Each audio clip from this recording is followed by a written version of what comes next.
Moi c'est Rose Jolissin, je suis la décoratrice, la personne derrière la perle du design, donc qui offre un service de décoration événementielle. Donc si vous avez un événement, peu importe, contactez-moi, je suis là pour vous.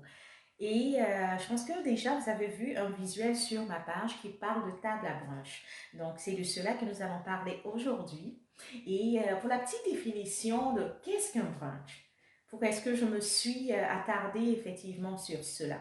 Un brunch, c'est un entre-deux entre un breakfast et un lunch. Donc ça vient de l'Angleterre. Donc c'est anglais, mais aujourd'hui on le retrouve un peu partout dans le monde. Donc c'est un mélange de plats sucrés et salés qu'on peut prendre entre 10 heures et 3 heures de l'après-midi. Donc, je me suis dit, ben, tiens, si c'est une bonne idée dans le sens qu'il faut quand même adapter un peu nos événements. Il faut aussi penser à avoir des événements authentiques, différents, simples aussi, mais chaleureux.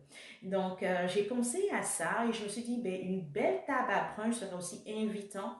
Euh, Ça peut être aussi dans les salles, mais je préconise aussi pour effectivement couper un peu les coûts face à nos événements. Pour des personnes qui ont par exemple une maison, qui ont une cour, donc ce serait vraiment intéressant de faire des brunchs.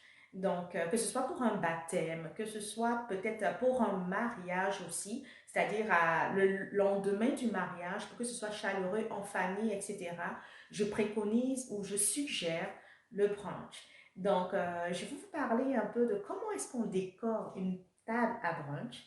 Donc, ça serait bientôt dans une vidéo que vous aurez. Continuons aussi de pouvoir respecter les consignes. Je pense que tout va bien aller. Je parle un peu peut-être d'événements, etc.